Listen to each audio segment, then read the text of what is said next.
Welcome to Polyphonic Press. I'm Jeremy Boyd. And I'm John Van Dyke. And today we're going to be talking about how Steve Albini is wrong about copyright. Here we go.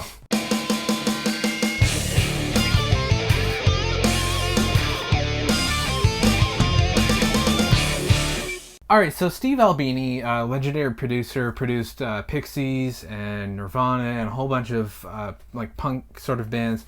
He recently did an interview with Billboard and basically said that the idea of owning music or owning a copyright on music is a strange concept. Like, the fact that you own something like intellectual property is basically, he didn't come out and say, but he was implying that it was wrong, pretty much.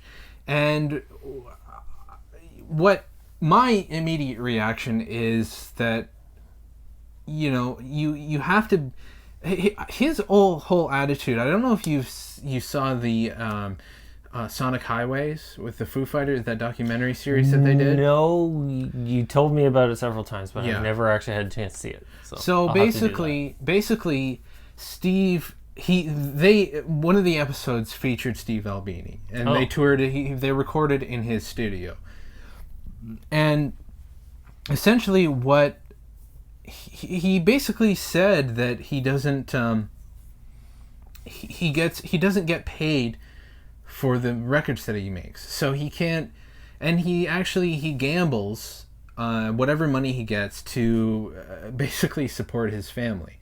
So he is a very weird guy and kind of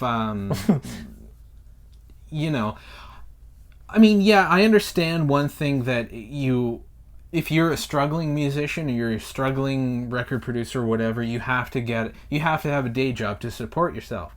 But when you're at that level and you can basically work a deal out with the record company that you get paid, I think he produced In Utero, Nirvana's third album, and so, which was a big album at the time. So it's not like he shouldn't be in a position where he has to basically live on trying to win the rent money, so to speak.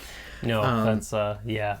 But his whole idea, his whole paradigm of not owning music, that it shouldn't be property. I understand why he's saying it, and I agree with it philosophically, but realistically, it's not. You can't live like that. No. No, and the other point, yeah, if you're an artist, and I mean, it goes back to that old argument that, well, if you enjoy it, then, you know, that should be payment enough. But no, actually, because you need to bring in money. We live in a capitalist society, so you have to do something to bring money. And creating this stuff, whether you enjoy it or not, it still takes time and effort, and oftentimes money in order to do it. Yeah. So if you're not getting paid for doing these, you know, artistic projects or whatever, albums or art or whatever, then you know, you'll be doing something else to bring in the money. Yeah, and then you look at someone like Prince, who basically doesn't let anybody use any of his songs for anything. Yeah. I think there's definitely a happy medium in that. I think there's definitely, you can be too protective of your stuff, but you can't just, like, if I were making a documentary and there was a scene in a movie that helped tell the story or helped to move the documentary along or was relevant to that, I can't just take that scene from that movie and put it into my documentary. I have to clear it with the movie studio, with the director or whatever, and I have to get the proper licenses to use that material. Same thing goes for pictures, same thing goes for music. You can't, the people, if I were to make a piece of music and someone were to put it in their movie, and without my knowledge and without me approving it, That's the other thing too. Is maybe I don't agree with the material in the movie, and I don't want my song associated with that movie. Yeah, it could be. That's the other argument too. Is that you can't. You have. There's not. It's not just a money thing. It's also. Do I want this piece of music that has my name on it that's associated with me? Do I want it associated with this other project? And so that's the other thing too, is that you have to consider is you can't just take whatever you want and with the original author be okay with it. You have to take in that consideration too. It's like, yeah, maybe they'll get a lot of money for it, but maybe they don't necessarily agree with the material that it's being used in. Yeah. Yeah.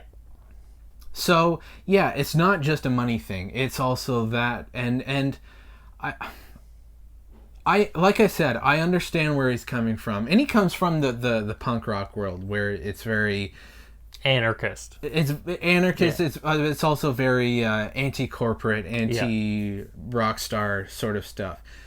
But I think he lost that, which is ironic because punk rock has a share of rock stars. Yeah, but what I was gonna say, he lost that as soon as he decided to produce a Nirvana album. Oh, so I think.